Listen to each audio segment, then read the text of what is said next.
why is camera movement so important? And why does the placement of the camera in a scene make a big difference?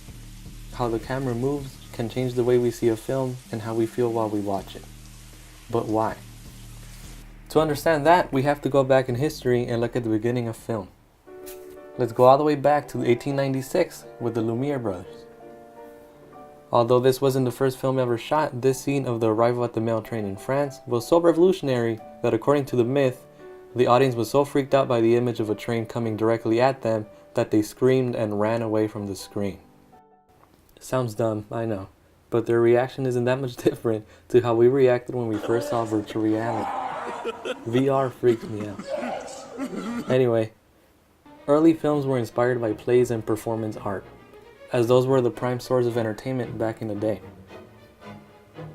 This is why early films have a very still camera and consist of one-shot takes. There's no zooming in or cross-cutting or any fancy editing here yet.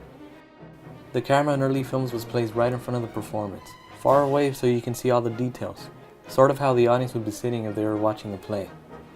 This is Thomas Edison's The Kiss, George Méliès's The Vanishing Lady, and the very inspiring A Trip to the Moon. However, in 1903, one of the most famous examples of the camera beginning to move in film is in Edward S. Porter's The Great Train Robbery. This film not only introduced cross-cutting, but also placed the camera in various locations and let the action unfold right in front of it. At 12 minutes long, it's truly a milestone in filmmaking. It even most likely inspired Edison to get this shot in 1906.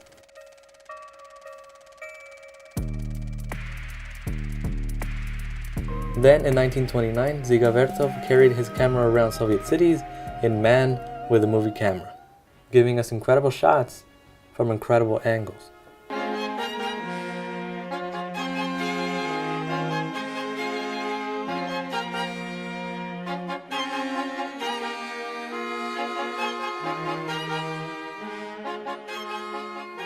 But that's enough history.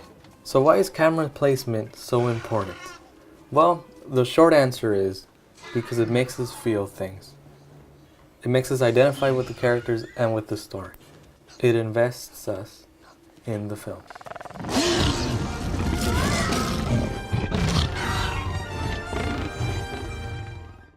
And while camera placement places us in the film, camera movement lets us be the camera. We see from the camera's point of view. In a way, we are the camera in a movie. As Octavia and Jorge are in the middle of this car chase, we are riding along with them, feeling as they are.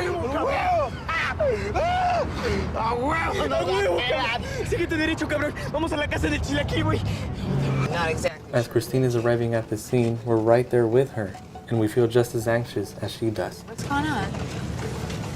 A fire. Oh my God, is that a fire? Yeah. Sometimes the camera itself becomes a character in the film, like in Cloverfield, Wreck, and Evil Dead.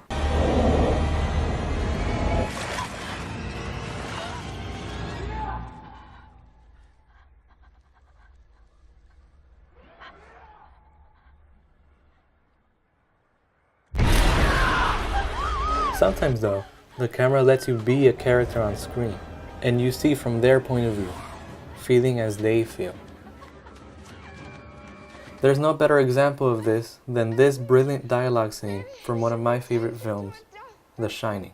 You think maybe he should be taken to a doctor? When do you think maybe he should be taken to a doctor? As soon as possible. As soon as possible. Jack. The camera here lets you be both Jack and Wendy. As the camera paces back and forth from them, you become them. When the camera is on Jack and you are looking at Wendy, you see her fear, but you aren't scared yet. You're mad at her, just as Jack is. But when the camera switches back to Wendy and you're looking straight at Jack, you're scared of him. He's walking right at you. You want to use your bat to hit him. This keeps happening over and over again until you don't really know how to feel. You're scared to look at what's going to happen next. Thought about my responsibilities? Have you ever thought for a single solitary moment about my responsibilities to my employers? Has it ever occurred to you that I have agreed to look after the Overlook Hotel until May the 1st? Does it matter to you at all that the owners have placed their complete confidence and trust in me, and that I have signed a letter of agreement, a contract, in which I have accepted that responsibility? Do you have the slightest idea what a moral and ethical principle is, do you? Has it ever occurred to you what would happen to God, my future this movie's amazing. if I were to fail to live up to my responsibilities? So in conclusion, why is camera movement important? Well, because it makes you feel what's happening on screen. And after all, that's what movies are ultimately for. We all have secrets.